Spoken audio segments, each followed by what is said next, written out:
देवर्षि नारद के पतन की गाथा रामायण के प्रारंभ में कही गई।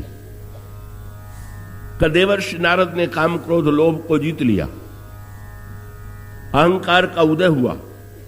अहंकार का उदय होने के पश्चात भगवान ने उनके अहंकार को चूर्ण करने के लिए विश्व मोहिनी के माध्यम से उनके अंतःकरण में वासना की सृष्टि की और अंत में नारद हंसी के पात्र बने और उसकी अंतिम परिणति हुए नारद ने भगवान को शाप दे दिया।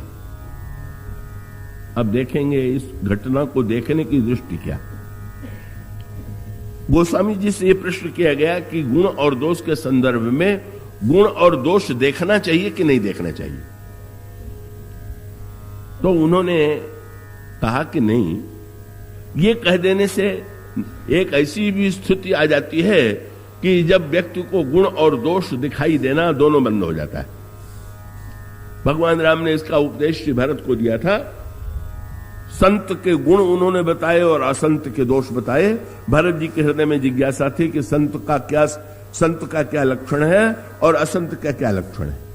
भगवान ने दोनों को सुनाया और सुनाने के पश्चात एक दोहा जो कहा वो बड़ा सैद्धांतिक है। भगवान ने कहा कि भरत, मैंने संत के गुणों का वर्णन किया और असंत के दोषों का वर्णन किया, लेकिन तुम्हें हम तात्विक सत्य बता देना चाहते हैं कि सुनहु तात माया कृत गुण अरु दोष अनेक और गुण यह उभय न देखिए ही, देखिए सो अविवेक। भगवान ने कहा कि तत्वतः तो गुण और दोष कोई भिन्न वस्तु है ही नहीं है। गुण और दोष का निर्माण माया के द्वारा हुआ है, इसलिए दोनों के भेद का मिट जाना अंतःकरण से यही सच्चे तत्वज्ञ का लक्षण है। और अगर दिखाई देता है तो दिखाई देने वाला व्यक्ति जो है अज्ञान और भेद बुद्धि से ग्रस्त है। पर प्रश्न यही है कि अगर भगवान ये मानते थे कि दोष गुण नहीं देखना चाहिए तो उनको संतों का गुण नहीं बताना चाहिए और असंतों का दोष नहीं बताना चाहिए। स्वयं तो इतने विस्तार से दोष गुण का वर्णन करते हैं और अंत में कह देते हैं कि दोष और गुण में तो कोई अंतर ही नहीं हुआ। तो ये तो भाषण एक वाक्य में उलट गया। पर नहीं, इसका अभिप्राय, और इसका अभिप्राय इस रूप में आप ले दो दृष्टियों से विचार करके देखें कि रंगमंच पर जो दिखाई देता है का वो सत्य है कि असत्य। रंगमंच पर एक पात्र जो है बंदर के रूप में काम कर रहा है रामलीला में और एक राक्षस के रूप में कर रहा। तो रंगमंच पर जब बंदर और राक्षसों को हम देखेंगे तो अगर तत्वतः विचार करें तो बंदर और राक्षसों में कोई भेद है क्या? वो तो दोनों अभिनेता ही हैं। किसी अभिनेता को बंदर बना दिया गया और किसी को राक्षस बना दिया गया, लेकिन ये तो पर्दा गिरने के बाद का सत्य है। पर्दा जब गिर जाएगा तब बंदर और राक्षस गले से मिलेंगे। हाँ, तब ये नहीं होगा कि वहां पर भी गदा लेके एक दूसरे को पिटाई शुरू कर दे। पर्दा गिरा कि आप देखेंगे कि सारे अभिनेता, जितने अभिनेता अच्छे बुरे हैं, सब बैठे हुए आनंद से बातचीत कर रहे हैं, हंस रहे हैं। और उसका अभिप्राय हुआ कि रंगमंच का एक सत्य वो है जो पर्दे की आड़ का सत्य, किंतु जो नाटक देखने वाला व्यक्ति है, अगर नाटक देखते समय वो बंदर और राक्षस का भेद न करे और ये सोच ले कि अरे ये तो बंदर और राक्षस दोनों नकली हैं, तो चलो हम बंदरों के स्थान पर राक्षसों का ही चरण पकड़ लें, तो उसमें अंतर क्या बढ़ता है? तो उसने नाटक का सारा रस और उद्देश्य चौपट कर दिया। न नाटक में उसे रस आवेगा और न तो नाटक के उद्देश्य की पूर्ति होगी। नाटक में अभिनेता जो करता है वो भले ही सत्य लो, पर उसके द्वारा जो प्रेरणा दी जाती है वो सत्य है। अगर बुरे कर्म करने वाले को राक्षस के रूप में दिखाया गया और भक्त को बंदर के रूप में दिखाया गया, तो भले ही तत्वतः वो बंदर और राक्षस दोनों नहीं, पर अगर हमारे मन में देख करके ये प्रेरणा उत्पन्न हो कि हमें भक्त बनना है, हमें पाप कर्म नहीं करना है, तो नाटक का उद्देश्य हमने ठीक ठीक पूरा किया। नाटक देखिए तो देखते समय अच्छा बुरा मान के ही देखिए, और वो अच्छे के पक्ष में आपका हृदय हो और बुरे को देख करके आपके मन में वो दूरी का भाव उत्पन्न हो, आप नाटक में रस भी लेंगे और ठीक ठीक प्रेरणा भी ग्रहण करेंगे। हाँ, जब पर्दा गिर जाए और कहीं अभिनेता दूसरे दिन सड़क पर मिल जाए तो आप कहीं वही पर्दे वाला सत्य जो है वहां पर भी न दिखलाने लगे। अब कई लोग ये करते भी हैं, कभी कभी समाचार पत्रों में संस्मरण आता है, कोई अगर नाटक में रावण बन गया तो फिर उसका नाम ही रावण पड़ जाता है कि जो मिलता है वो कह देता आइए रावण जी।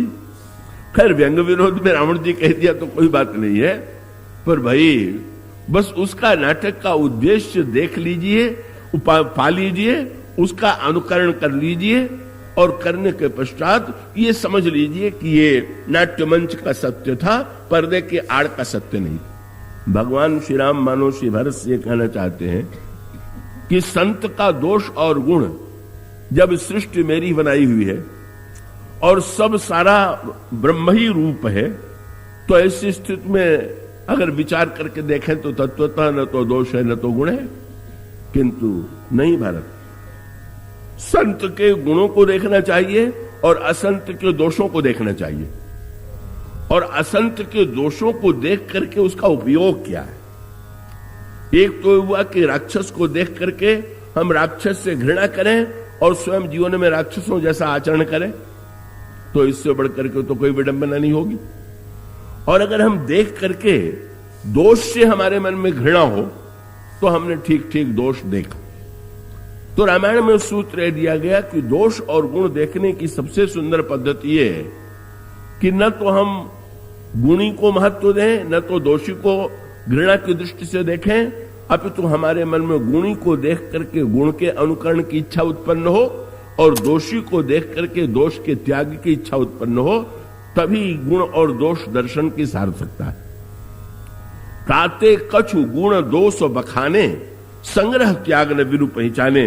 व्यक्ति जब कोई वस्तु पकड़ेगा और किसी वस्तु को छोड़ेगा तो बिना अच्छा बुरे का भेद किए कैसे करेगा। तो ठीक इसका अर्थ है कि हम गुण देखें तो गुण ले लें और दोष देखें तो दोष का त्याग कर दें। और व्यक्ति से अगर हम घृणा करने लगे दोष देख करके और दूसरे व्यक्ति में गुण देख करके अगर हम रागी हो गए, गुणी में रागी हो गए और गुण से हमारा राग नहीं हुआ, तो हमने गुण और दोष दर्शन दोनों का दुरुपयोग किया। अब गुण और दोष दर्शन की जो विभिन्न दृष्टियां हैं रामायण में, अलग अलग पात्रों के संदर्भ में बड़ी उपयोगी। नारद जी का प्रसंग पढ़ करके हमारे अंतःकरण में क्या आना चाहिए। नारद जी को तो यही चिंता हो गई थी, जब भगवान ने उनको बंदर की आकृति दे दिया और विश्व मोहिनी को लेकर के चले गए, तो उस समय नारद जी दुखी हो गए और दुखी होने के साथ साथ उन्होंने वाक्य कहा क्या कि मेरे प्रति विष्णु ने कितना अनर्थ किया कि स्वयं तो बंदर बना करके मेरी इच्छा को पूरी होने में बाधा दे ही दिया, पर जगत मोर उपहास कराई, संसार में मुझे हंसी का पात्र बना दिया। सब लोग मेरी आकृति देख करके हंसेंगे। और आज भी नारद प्रसंग पढ़ करके लोग तो हंस लेते हैं, बहुत हंसी आ जाती है, लेकिन इसको देखने की शैली कितनी सुंदर है कि नारद प्रसंग का उद्देश्य, अब नारद तो भगवान के भक्त हैं और भक्त नारद के दोष को देख करके अगर हम उनको निंदा का पात्र मान लें तो हम बड़े घाटे में रहेंगे। नारद जी ने तो भक्त सूत्र पर अद्भुत ग्रंथ लिखा है। नारद भक्त सूत्र तो भक्ति का अद्वितीय ग्रंथ है। अब आप देखें, ये जो रामायण के अलग अलग कथावाचक हैं रामायण के, इन्होंने अपनी अपनी दृष्टि से इस घटना को देखा और देख करके देखिए इन्होंने कौन सी दृष्टि से देखा। था शंकर जी से पार्वती जी ने, जब पार्वती जी ने पूछा भगवान का अवतार क्यों होता है, शंकर जी ने कहा नारद शाप दीन है एक 12, कल्प एक तेहि लगी अवतारा। एक कल्प में नारद जी ने शाप दे दिया था, इसलिए भगवान का अवतार हुआ। बस श्रोता चिंतित, क्योंकि पार्वती जी जो है वो नारद जी की शिष्या है और अपने गुरु के विषय में सुनकर के वे चकित हो गई और भगवान शंकर से बिना पूछे नहीं रहा गया क्या? गिरिजा चकित तो भई सुनी बानी, नारद विष्णु भक्त पुण्य ज्ञानी, कारण कौन साप मुनि दीन्हा, का अपराध रमापति कीन्हा, यह प्रसंग मोहि कहो पुरारी, मुनिमन मोह आचर्य भारी। अब देखें दृष्टि कैसी सुंदर है। भगवान शंकर हंसते सुन करके, बोले भी हंस। अच्छा, नारद जी के जीवन में अगर एक दृष्टि से देखें तो सारा संकट क्यों आया?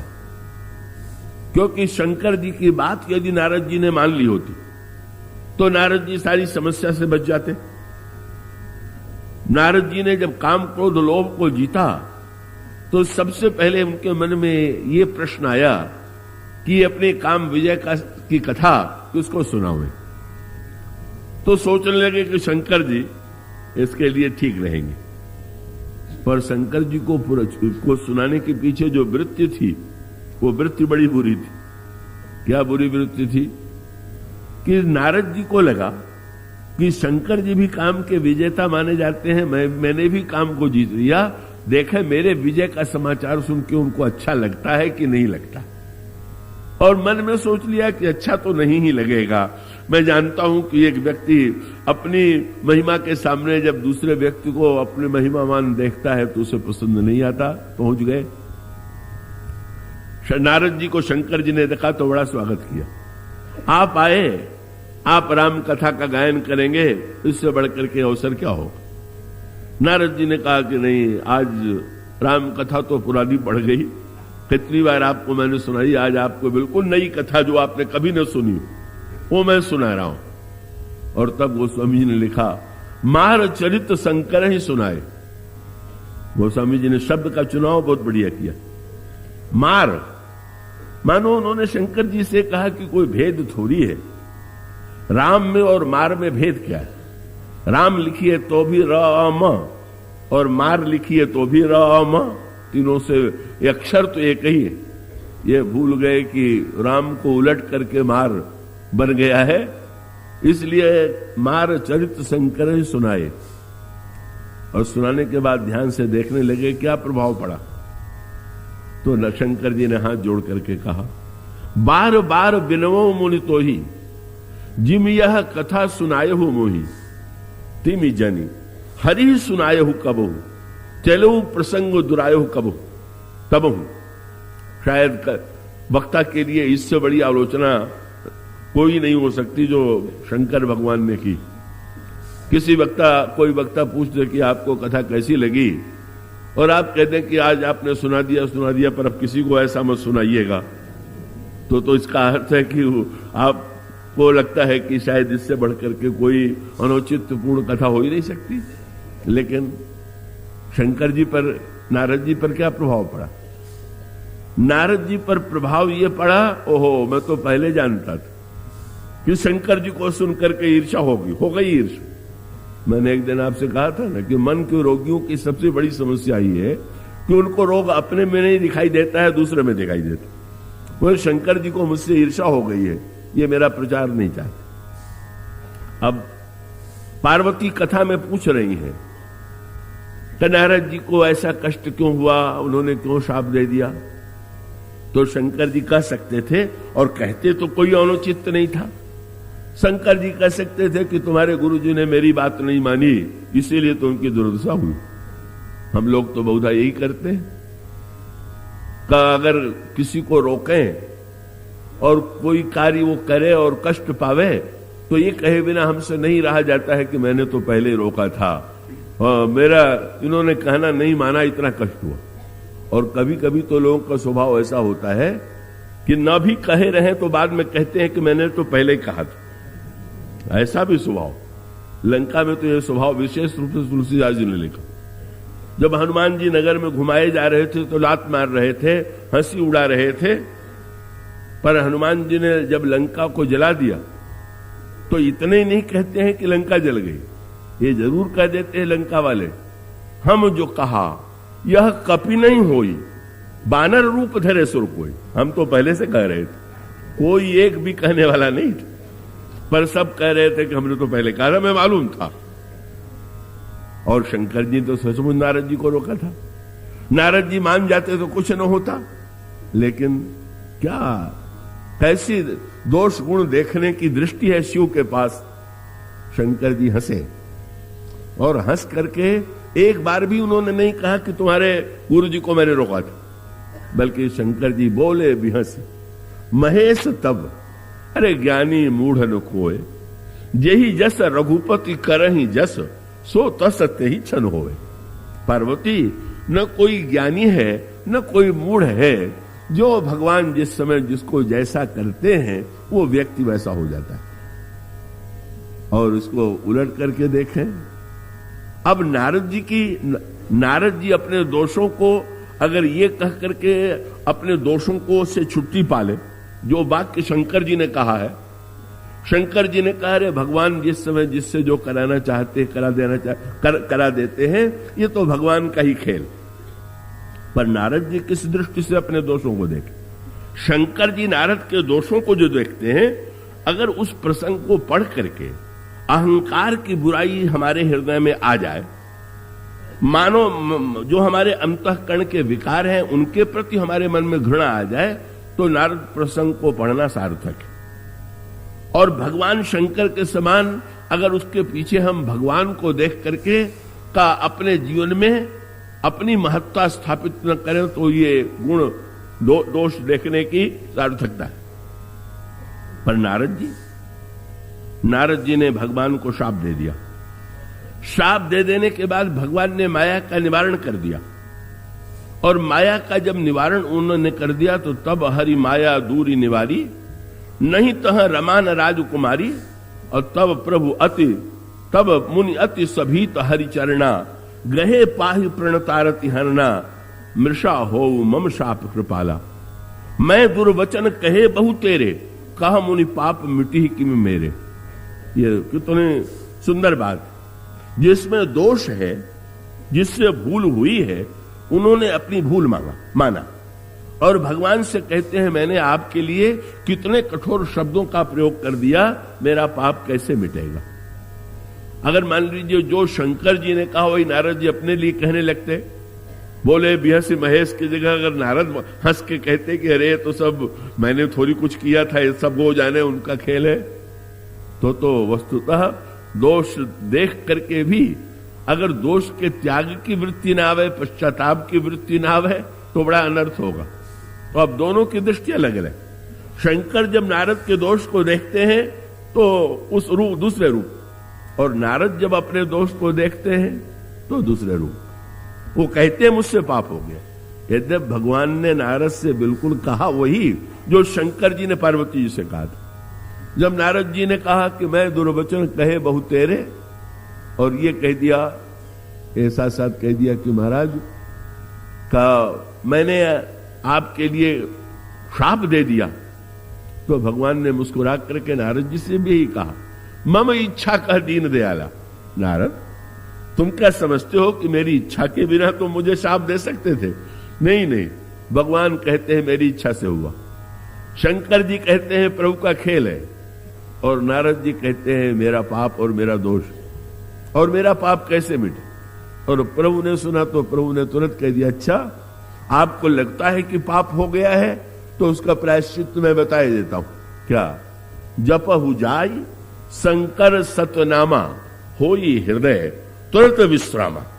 आप जाकर के शंकर जी के 100 नामों का जप कीजिए, आपके हृदय में तुरंत विश्राम हो जाएगा। मानो इसका अभिप्राय यह है कि रामचरितमानस के अलग अलग प्रसंगों में, अलग अलग पात्रों के संदर्भ में गुण और दोष दर्शन को लेकर के बड़ी विलक्षण पद्धति से परिचय दिया गया है। तो भाई दूसरे के दोष देखना, ये 3 वृत्तियां हैं, मात्सर्य, ईर्षा और असूया। मात्सर्य से भयानक है ईर्षा, और ईर्षा से भयानक है असूया। का मात्सर्य शब्द का अर्थ आप जानते होंगे, 2 व्यक्ति चलेंगे तो एक व्यक्ति तो आगे बढ़ ही जाएगा, तो दूसरे को अपने से आगे बढ़ते देख करके जब हमारे हृदय में हमें बुरा लगे तो मानो मात्सर्य का उदय हो गया। पर मात्सर्य का फल भी अच्छा हो सकता है, अगर दूसरा व्यक्ति बढ़ रहा है और हमारे मन में उत्साह आवे कि हम भी आगे बढ़ेंगे, तो चलिए मात्सर्य के द्वारा भी उन्नति व्यक्ति कर सकता है। पर मात्सर्य के बाद बहुधा ईर्षा आ जाती, और ईर्षा का अर्थ क्या हुआ? मात्सर्य ईर्षा में अंतर क्या है?